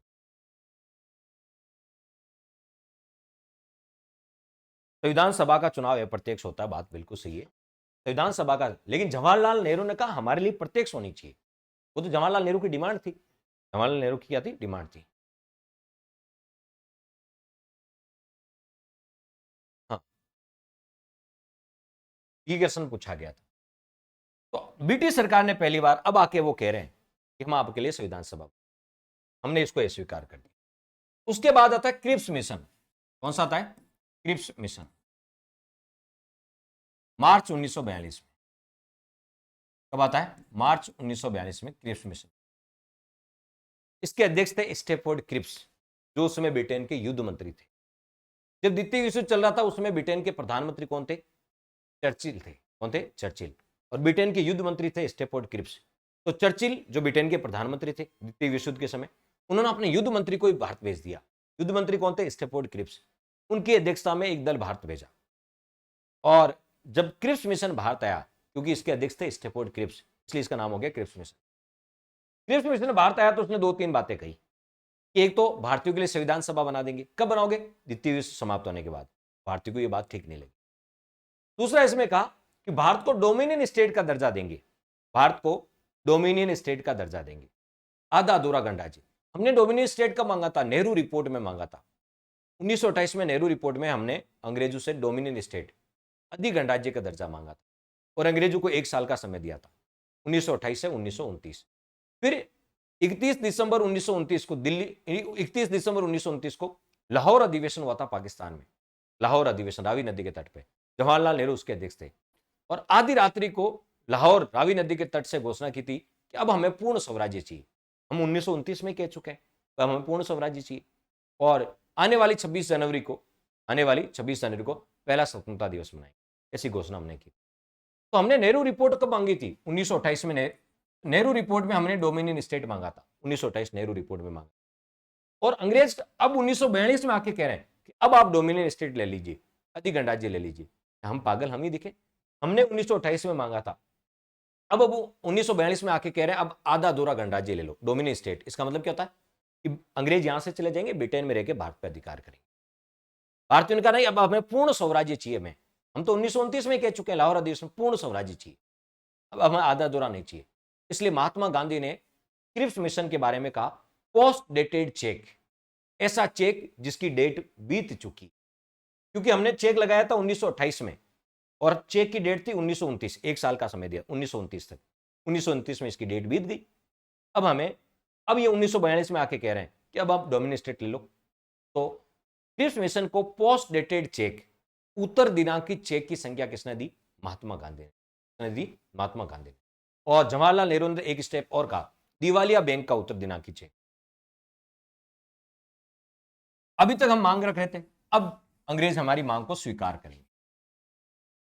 अब अंग्रेज हमारी मांग को क्या करेंगे? स्वीकार। तो ब्रिटिश सरकार द्वारा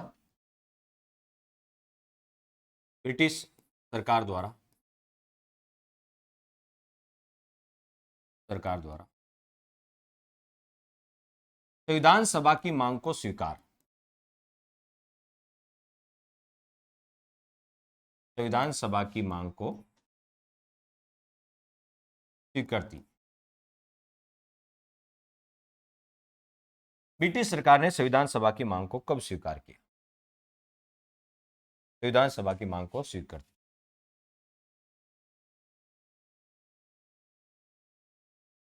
कब स्वीकार किया? ब्रिटिश सरकार द्वारा संविधान सभा की मांग को सबसे पहले अगस्त प्रस्ताव में। कब स्वीकार किया था? अगस्त प्रस्ताव। ब्रिटिश सरकार ने सबसे पहले कब स्वीकार किया था? अगस्त प्रस्ताव, 8 अगस्त 1940। अगस्त में आया था इसलिए बोलते हैं अगस्त प्रस्ताव, 8 अगस्त 1940।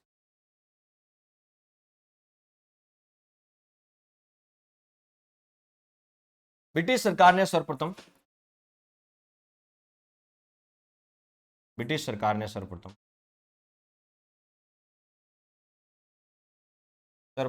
अगस्त प्रस्ताव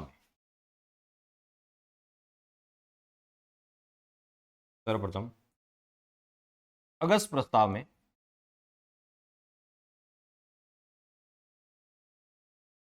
संविधान सभा की मांग को स्वीकार किया।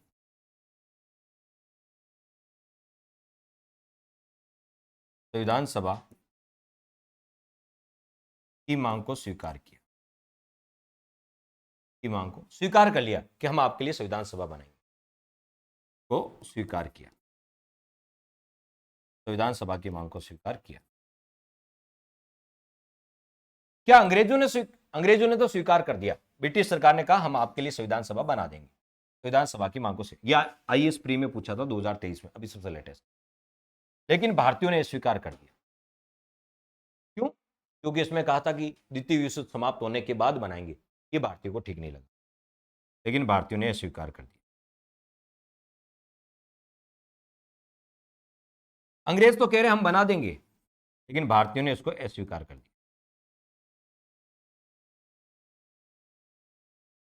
भारतीयों ने इसको क्या कर दिया? ये कौन लेके आए थे? अगस्त प्रस्ताव।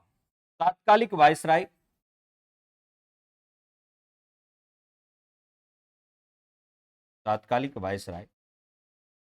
लॉर्ड लिनलिथगो द्वारा लाया गया। उसमें वायसराय कौन थे?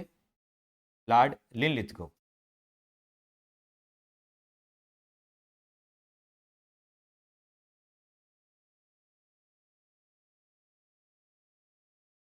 द्वारा लाया गया। तात्कालिक वायसराय कौन थे? लॉर्ड लिनलिथ, उनके द्वारा लाया गया। तो सबसे पहले ये आईएएस प्री में पूछा गया है, सबसे पहले इसमें स्वीकार किया।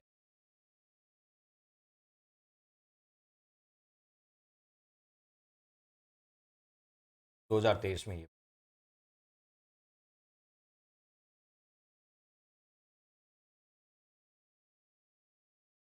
आईएएस प्री 2023 में ये प्रश्न।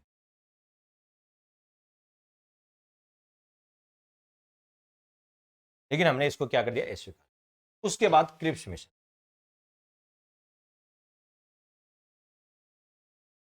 जब हमने इसको अस्वीकार कर दिया तो ब्रिटेन के प्रधानमंत्री थे उस समय चर्चिल।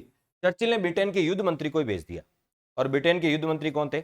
Stafford Cripps. उनको खुद को ही भेज दिया, उनको खुद को ही भेज दिया।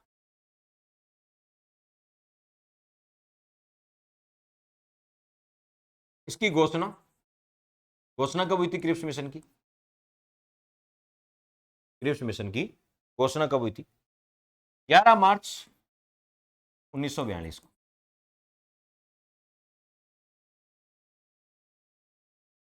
ब्रिटेन के प्रधानमंत्री विंस्टन चर्चिल ने घोषणा की थी कि भारतीयों के लिए अब क्रिप्स मिशन भेजेंगे। ब्रिटेन के प्रधानमंत्री विंस्टन चर्चिल द्वारा घोषणा।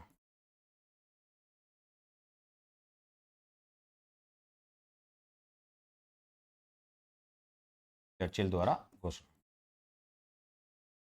कि अब भारतीयों के लिए हम क्रिप्स मिशन भेजेंगे। क्या भेजेंगे? क्रिप्स मिशन भेजेंगे। घोषणा। तो ये घोषणा हुई।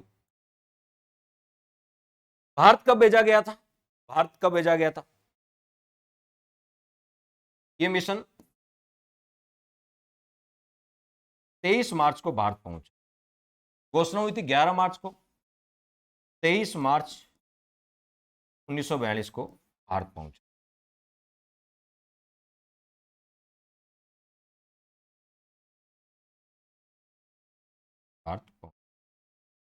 फिर इसने प्रस्ताव कब रखा? कोई भी मिशन आता तो प्रस्ताव रखता है। क्रिप्स प्रस्ताव 30 मार्च को रखा गया, 1942 को रखा गया। किसके सामने? कांग्रेस और मुस्लिम लीग के सामने 30 मार्च को रखा गया। इसके अध्यक्ष कौन थे?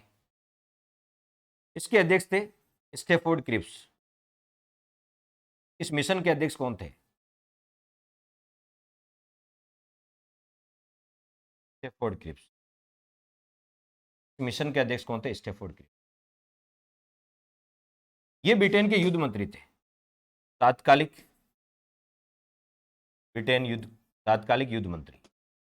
ये उस समय ब्रिटेन के युद्ध मंत्री थे, और युद्ध मंत्री खुद आए भारतीयों को मनाने के लिए, क्योंकि वो भारतीय सेना की बहुत जरूरत थी इनको, इतनी इसमें शामिल।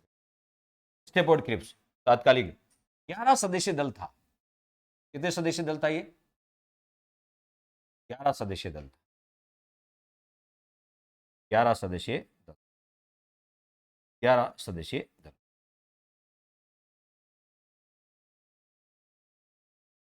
तो ये था अपना क्रिप्स मिशन आया। कौन सा?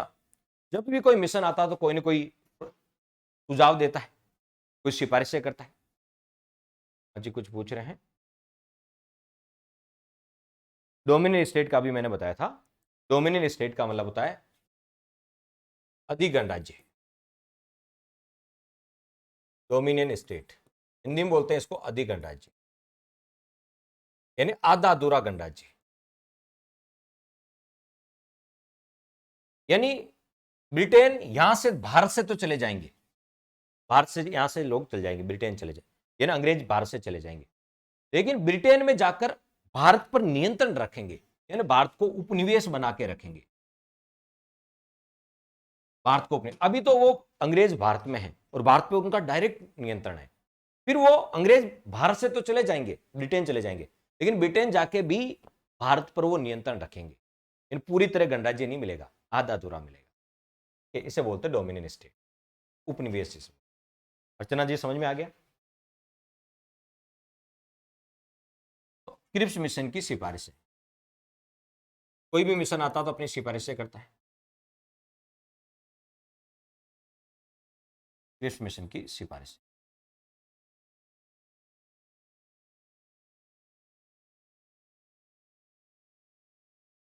क्रिप्स मिशन की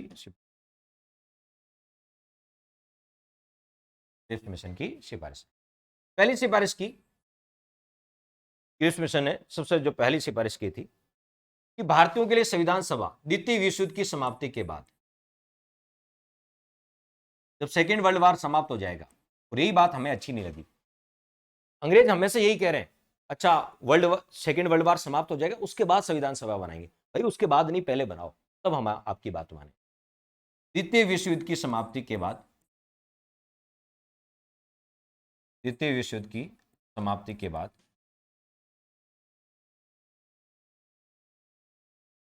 भारतीयों के लिए संविधान सभा बनाई जाएगी। भारतीयों के लिए संविधान सभा का गठन किया जाए।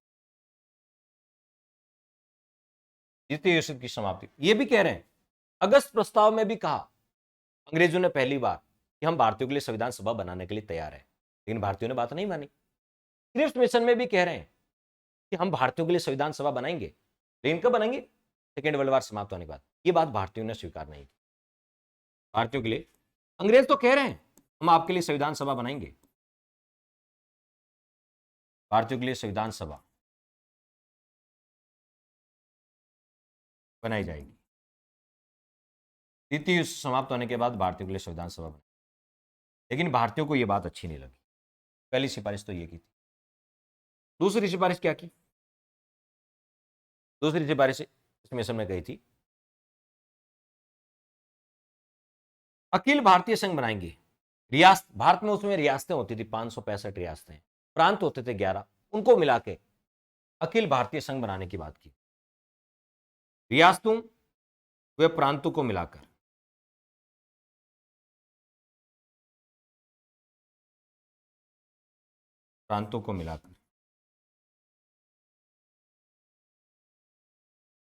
अखिल भारतीय संघ बनाने, अखिल भारतीय संघ, ऑल इंडिया यूनियन बनाने की सिफारिश की कि हम सबको मिला के ऑल इंडिया यूनियन बनाने की सिफारिश की। अखिल भारतीय संघ बनाने की सिफारिश, ऑल इंडिया यूनियन बनाएंगे, अखिल भारतीय संघ बनाएंगे। क्लियर? ये भी आपको ध्यान रखना। अब हमने, कांग्रेस ने इसको क्यों अस्वीकार कर दिया, और इन्होंने एक और कहा था, भारत को डोमिनियन स्टेट का दर्जा दिया जाएगा। भारत को डोमिनियन स्टेट। हमने डोमिनियन स्टेट कब मांगा था? फटाफट कमेंट करके बताओ। हमने अंग्रेजों से डोमिनियन स्टेट कब मांगा था? भारत को डोमिनियन स्टेट, अधिक गणराज्य का दर्जा दिया जाए,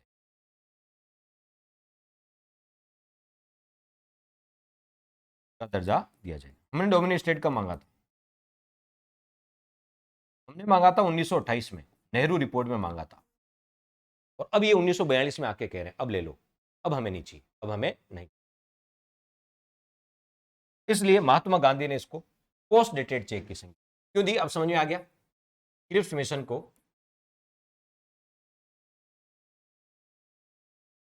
क्रिप्स मिशन को महात्मा गांधी ने,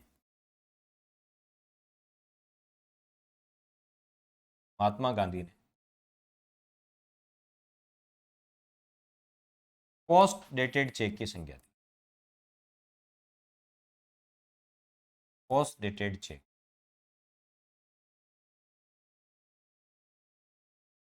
यानी ऐसा चेक जिसकी डेट बीत चुकी है, हिंदी में बोलते हैं उत्तर दिनांकित चेक की संख्या। पोस्ट डेटेड चेक, उत्तर दिनांकित चेक की संख्या दी। पोस्ट डेटेड चेक की संख्या दी, उत्तर दिनांकित चेक की संख्या। क्यों? हमने डोमिनियन स्टेट 1928 में मांगा था नेहरू रिपोर्ट में, अब ये 1942 में आके कह रहे हैं अब ले लो, अब हमें नहीं चाहिए, अब तो हमें पूर्ण स्वराज्य चाहिए। इसलिए महात्मा गांधी ने इसको पोस्ट डेटेड तो क्रिप्स मिशन को पोस्ट डेटेड चेक की संख्या किसने दी? क्रिप्स मिशन को पोस्ट डेटेड चेक की संख्या महात्मा गांधी ने दी। महात्मा गांधी ने पोस्ट डेटेड चेक की संख्या किसको दी? क्रिप्स मिशन को। प्रश्न कैसे भी आ सकता। जवाहरलाल नेहरू ने, जवाहरलाल नेहरू ने, जवाहरलाल नेहरू ने क्रिप्स मिशन को, क्रिप्स मिशन को दिवालिया बैंक का उत्तर दिनांकित चेक का, दिवालिया बैंक का, कौन से बैंक का? दिवालिया बैंक का, यानी ऐसा बैंक जो दिवालिया हो चुका है, दिवालिया बैंक का उत्तर दिनांकित चेक का।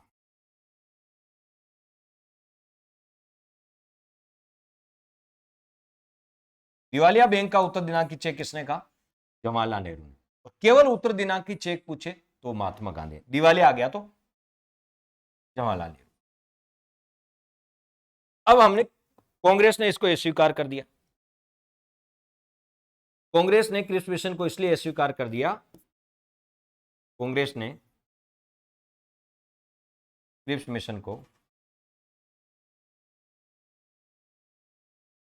इसलिए अस्वीकार कर दिया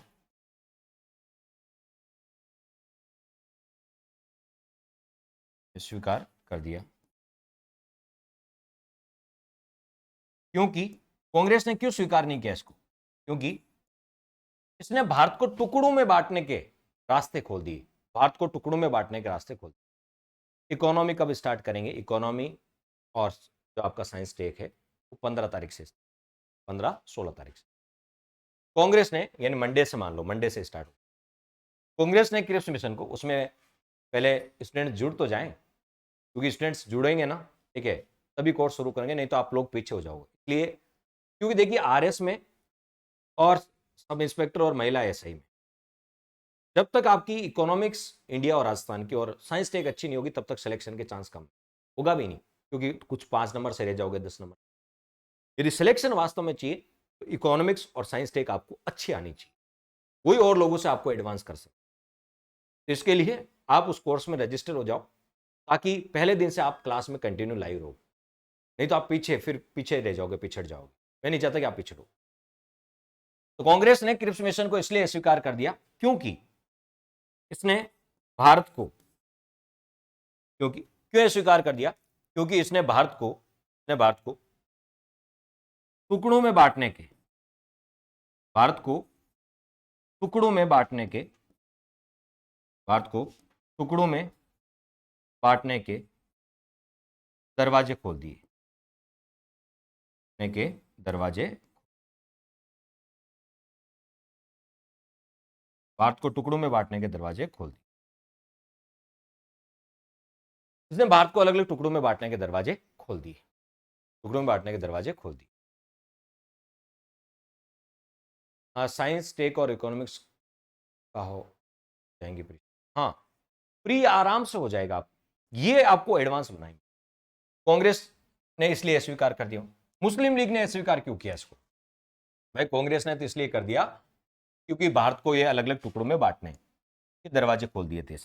मुस्लिम लीग ने क्यों? क्योंकि इसमें मुस्लिम लीग ने इसलिए अस्वीकार कर दिया, इसमें कहीं भी नहीं कहा, क्रिप्स मिशन में कहीं भी नहीं कहा कि अलग से हम पाकिस्तान बनाएंगे। अलग से पाकिस्तान की मांग कहीं भी नहीं की, कहीं भी अलग से पाकिस्तान का प्रस्ताव नहीं रखा। इसलिए मुस्लिम लीग ने इसको अस्वीकार। मुस्लिम लीग को तो अलग से पाकिस्तान चाहिए था। अलग से क्या चाहिए था? पाकिस्तान चाहिए था। तो ये भी आपको ध्यान में रखना है। मुस्लिम लीग ने इसको अस्वीकार क्यों कर दिया? क्योंकि इसमें पृथक पाकिस्तान का कोई प्रावधान नहीं था। मुस्लिम लीग ने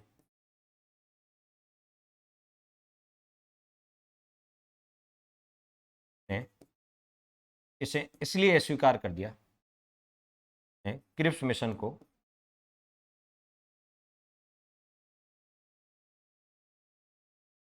इसलिए स्वीकार कर दिया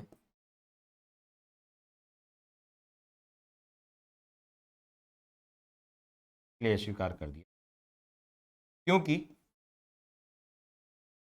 क्योंकि इसमें पृथक पाकिस्तान का प्रावधान नहीं था। पर तक पाकिस्तान का प्रावधान नहीं।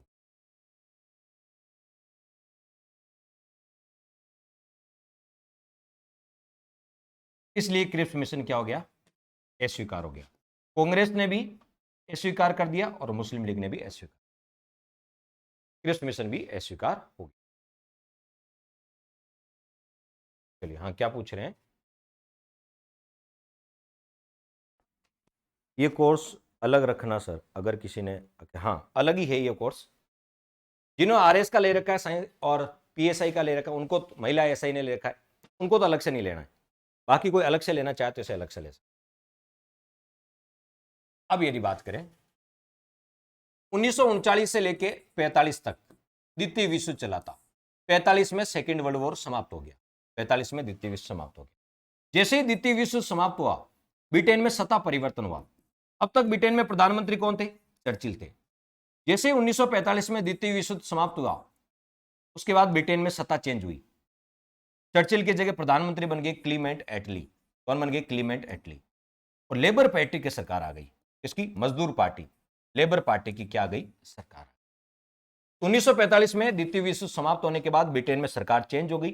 चर्चिल की जगह एटली प्रधानमंत्री हो गए। ठीक है, कंजर्वेटिव पार्टी के स्थान पर लेबर पार्टी बन गई। और जैसे एटली प्रधानमंत्री बने, उन्होंने कहा अब भारत को हम आजाद करेंगे, भारत को आजाद करेंगे। लेकिन भारत को आजाद करने से पहले उनके सामने दो तीन चुनौतियां थी। भारत को आजाद तो कर देंगे, लेकिन भारत का खुद का भी संविधान ही नहीं, तो संविधान बनाने के लिए संविधान सभा बनानी पड़ेगी। ठीक है, और संविधान सभा बनाने के लिए उन्होंने एक मिशन भेजा, कैबिनेट मिशन। संविधान सभा बनाने के लिए उन्होंने एक मिशन भेजा था, कैबिनेट मिशन। दूसरा, भारतीयों को शासन चलाने के अभी प्रशिक्षण नहीं, कि भारतीयों ने अभी तक शासन चलाया नहीं, क्योंकि वो तो छोटे मोटे पदों पर रहे, बड़े पदों पर अंग्रेज रहे। ठीक है, तो भारतीयों को शासन चलाने की ट्रेनिंग भी देनी है, अंतरिम सरकार भी बनानी है। और दूसरा कि भारतीयों के लिए अभी खुद को, भारत को आज ही आज़ाद कर देंगे, लेकिन उनके पास संविधान नहीं है, वो फिर देश कैसे चलाएंगे? देश चलाने के लिए संविधान होना चाहिए। तो उसके लिए उन्होंने कैबिनेट मिशन भेजा। तो जब प्रधानमंत्री बने क्लीमेंट एटली, लेबर पार्टी की सरकार बनी, तब उन्होंने कैबिनेट मिशन भेजा मार्च 1946 में। और इसी के तहत संविधान सभा बनाई गई। क्या बनाई गई? संविधान सभा। तो संविधान सभा की मांग भारतीयों ने कब स्वीकार की? कैबिनेट मिशन में स्वीकार की। तो फाइनली हमारी संविधान सभा किस मिशन के तहत बनी? Cabinet mission. ये आपको याद रखना। फाइनली संविधान सभा किस मिशन के तहत बनी? कैबिनेट मिशन के तहत बनी। 1945 में सरकार परिवर्तन होगी। सरकार क्या होगी? परिवर्तन। और ब्रिटेन में, एक नोट लगा लिख देते हैं,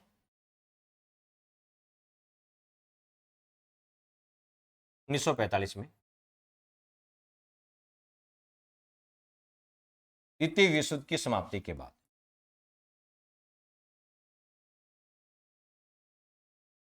द्वितीय विश्व युद्ध की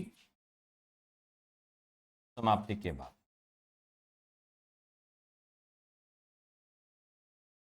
द्वितीय विश्व युद्ध की समाप्ति के बाद ब्रिटेन में सत्ता परिवर्तन हुआ।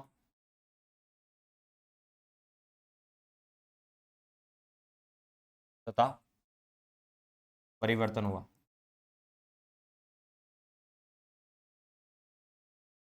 ब्रिटेन में सत्ता परिवर्तन हुआ। सत्ता, ब्रिटेन में सत्ता परिवर्तन हुआ। अब लेबर पार्टी की सरकार बनी। लेबर पार्टी यानी मजदूर पार्टी। जब भारत आजाद हुआ था, तब किसकी सरकार थी ब्रिटेन में? लेबर पार्टी की। अब लेबर पार्टी की सरकार बनी, जिसके प्रधानमंत्री क्लीमेंट एटली थे। चर्चिल की जगह कौन बन गए? क्लीमेंट एटली। तो भारत जब आजाद हुआ था, उसमें ब्रिटेन के प्रधानमंत्री कौन थे? क्लीमेंट एटली। किसकी सरकार थी? लेबर पार्टी की। एग्जाम में पूछते हैं, जिसके प्रधानमंत्री क्लीमेंट एटली।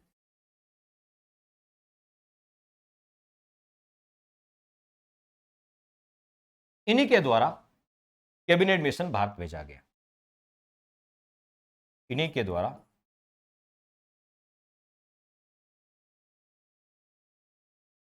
कैबिनेट मिशन भारत भेजा गया। कैबिनेट मिशन भारत भेजा गया मार्च 1946 में, मार्च 1946 में, जिसके तहत संविधान सभा का गठन हुआ। कैबिनेट मिशन के तहत क्या हुआ? जिसके तहत संविधान सभा का गठन। तो फाइनली जो संविधान सभा जिसकी हम कब से मांग कर रहे थे, फाइनली संविधान सभा किस मिशन के तहत बनी? फाइनली जो संविधान सभा है वो किस मिशन के तहत बनी? संविधान सभा का गठन कैबिनेट मिशन के तहत। किसके तहत हुआ था? ये एग्जाम में कई बार पूछते। आज के जो लेक्चर है इसका सारांश क्या है? एक तरफ है संविधान सभा की मांग, संविधान सभा की मांग मैं रिवाइज करा रहा हूं आपका कोर्ट में। संविधान सभा की मांग बताओ, संविधान सभा की मांग सबसे पहले किस विधेयक में रखी गई? कोर्ट में रिवीजन करा रहा हूं। संविधान सभा की मांग सबसे पहले किस विधेयक में रखी? स्वराज विधेयक। किस विधेयक में रखी थी? स्वराज 1895।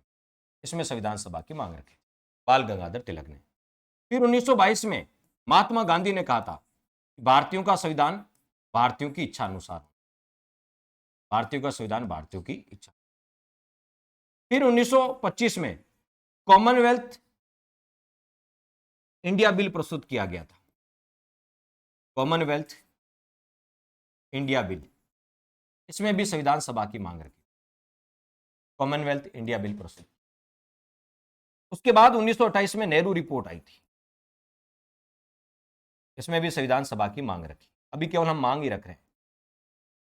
1934 में सबसे पहले व्यक्तिगत रूप से एम.एन. राय ने मांग रखी थी, मानवेंद्र नाथ राय ने।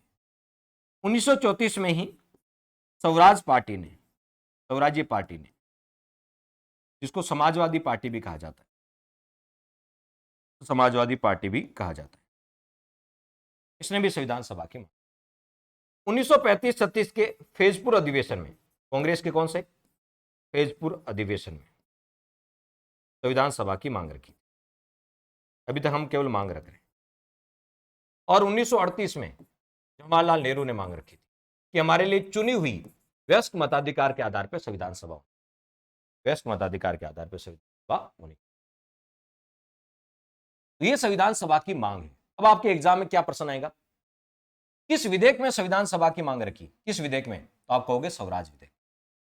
किस बिल में रखी गई? बिल में। देखिए प्रश्न का लेवल अलग अलग होगा। विधेयक पूछे तो स्वराज, बिल पूछे तो कॉमनवेल्थ इंडिया बिल, रिपोर्ट पूछे तो नेहरू रिपोर्ट, व्यक्तिगत पूछे तो एम.एन. राय, व्यक्तिगत पूछे तो एम.एन. राय, पार्टी पूछे तो स्वराज्य पार्टी, अधिवेशन पूछे तो फैजपुर अधिवेशन। अब डिपेंड करता है वो क्या पूछे आपसे। सब बता दिया मैंने, आसान कर दिया मैंने आपका रिवीजन। विधेयक में संविधान सभा की मांग किस विधेयक में? स्वराज विधेयक। किस बिल में? कॉमनवेल्थ। किस रिपोर्ट में?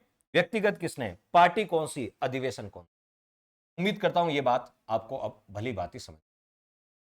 तो ये तो हो गई मांग, ये तो क्या हो गई? मांग। अब ब्रिटिश सरकार ने कब स्वीकार की? ब्रिटिश सरकार द्वारा स्वीकार,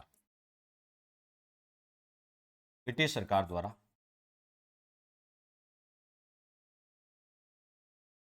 संविधान सभा की मांग स्वीकार,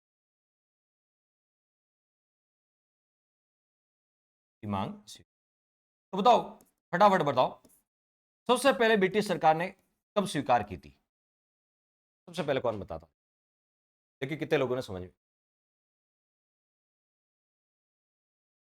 कितने लोगों को समझ में आता? देख कितने लोगों को अब तक पढ़ाया हुआ समझ में? हाँ राहुल सर पढ़ाएंगे, हाँ राहुल सर ही पढ़ाएंगे।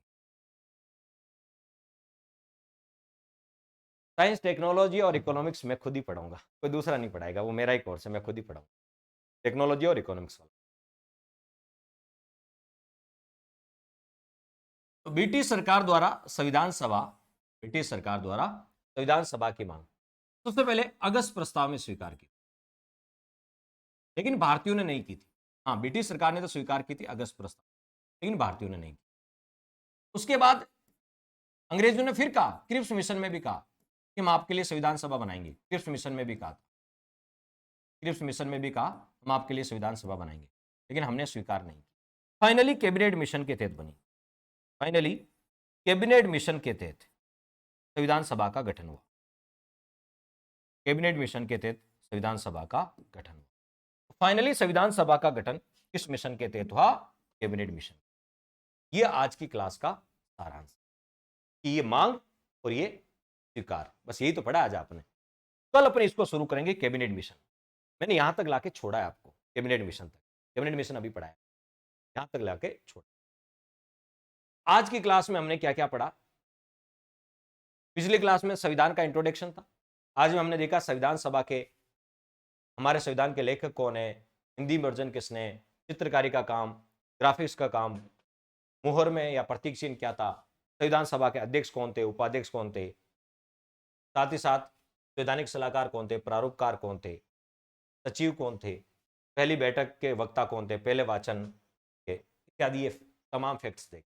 फिर हमने मांग, संविधान सभा की मांग हमने अंग्रेजों के समय कब कब की, और फिर अंग्रेजों ने हमारी मांग को कब स्वीकार, अंग्रेजों ने हमारी मांग को कब कब स्वीकार किया, और फाइनली संविधान सभा कब बनी। फाइनली संविधान सभा कैबिनेट मिशन के तहत बनी। फाइनली हमारी जो संविधान सभा है कैबिनेट मिशन के तहत संविधान सभा का गठन। ये आज की क्लास का सारांश। हाँ, वर्ल्ड ज्योग्राफी की क्लास होगी, थोड़ा खाना खा लूँ, लंच कर लूँ, के बाद वर्ल्ड ज्योग्राफी क्लास होगी।